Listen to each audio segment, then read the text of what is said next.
The order of Aeons and Emanations in the Apocryphon of John. The Apocryphon of John presents a detailed cosmology describing the origin and structure of divine aeons, emanations from the ineffable One. This text reveals a sequence of emanations, beginning with the ultimate source, the Inexpressible One, and continuing through successive divine powers, constituting the fullness of being. The Inexpressible One. At the very source of all is the One, who rules over all and is absolutely sovereign.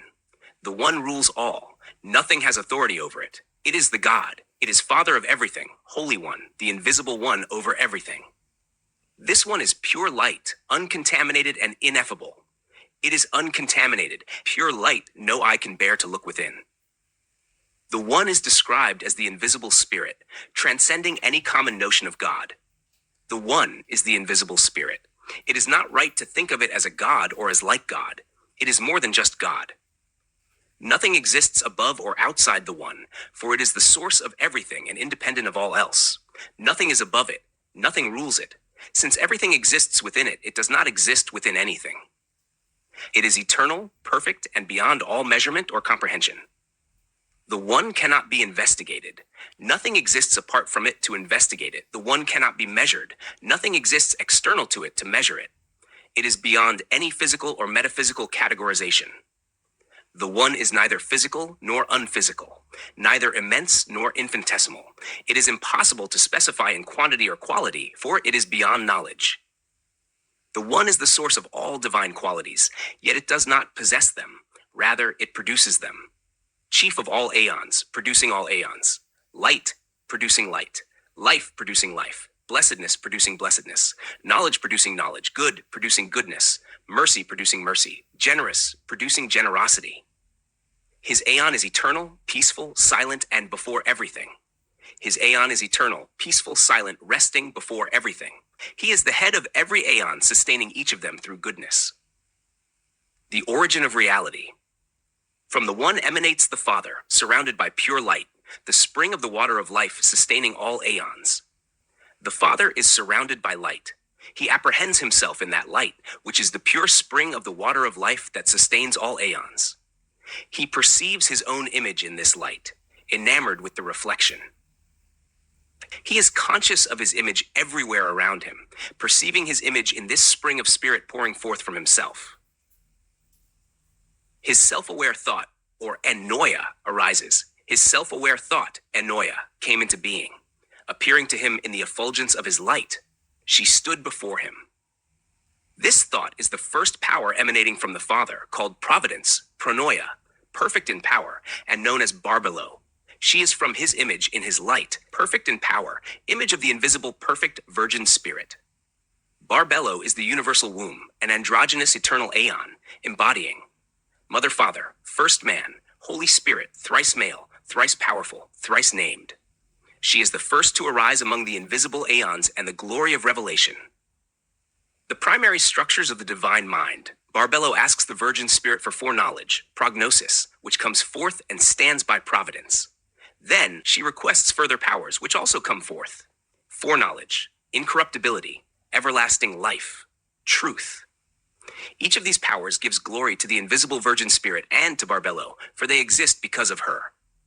This is the fivefold aeon of the Father, the first man who is the image of the invisible Spirit, who is providence, who is Barbelo, who is thought, and foreknowledge, incorruptibility, life everlasting, truth. This constitutes an androgynous fivefold aeon, thus a tenfold fullness belonging to the Father. The secondary structures of the divine mind. From Barbelo's conception arises a spark of light, the only begotten child of pure light, blessed but not equal to her. Barbelo conceived and bore a spark of light, who had blessedness similar to, but not equal to, her blessedness. This child is anointed with goodness by the invisible Spirit, made perfect and standing in the Spirit's presence. He glorifies both the Spirit and providence because of their role in his being. He asks for mind to be his companion, which the Spirit consents to, and mind comes into being, standing by the anointed and glorifying the Spirit and Barbelo. The word and will. The anointed desires to act through the word of the invisible Spirit. The will becomes action and appears with mind, glorifying the light. Then word follows will into being, and then word followed will into being. This word is identified as the Christ, the divine autogenes, who creates everything through the word. Together, everlasting life, will, mind, and foreknowledge glorify the invisible spirit and barbello. The tertiary structures of the divine mind. The Holy Spirit completes the divine autogene's Son, who stands before the invisible Virgin Spirit as the divine autogenes Christ and honors him with a mighty voice. The Son came through providence. The invisible Spirit placed the divine autogenes over everything. All authorities were subordinated to him. This Son holds the highest name, revealed only to the worthy. Before him stand four lights, fundamental powers: understanding, grace, perception, and consideration. These are distributed among four angels and their Aeons. Harmazel with grace, truth, and form, first Aeon. Oriel with conceptualization, epinoia, perception, and memory, second Aeon. Devathai with understanding, love, and idea, third Aeon. Elileth with perfection, peace, and wisdom, fourth Aeon. The 12 Aeons before the Son. 12 Aeons stand before the Son of the powerful autogenes, brought into being through the intention and grace of the invisible Spirit. 12 Aeons belong to the Son of the autogenes. The perfect human, Adamus, is named by the Virgin Spirit and placed over the first Aeon alongside the Christ and Harmazel. Adamus praises the invisible Spirit and the autogenes. Everything has come into being from you. Everything will return to you. I will praise you and glorify you. And the autogenes and the triple Aeon, Father, Mother, Son, the perfect power. Seth, Adamus's son, governs the second Aeon with Oriel. The children of Seth reside in the third Aeon with Devathai, and the souls of the repentant or initially ignorant are in the fourth Aeon with Elileth. All created beings glorify the invisible Spirit. Conclusion. The Apocryphon of John describes a complex hierarchy of Aeons emanating from the ineffable One.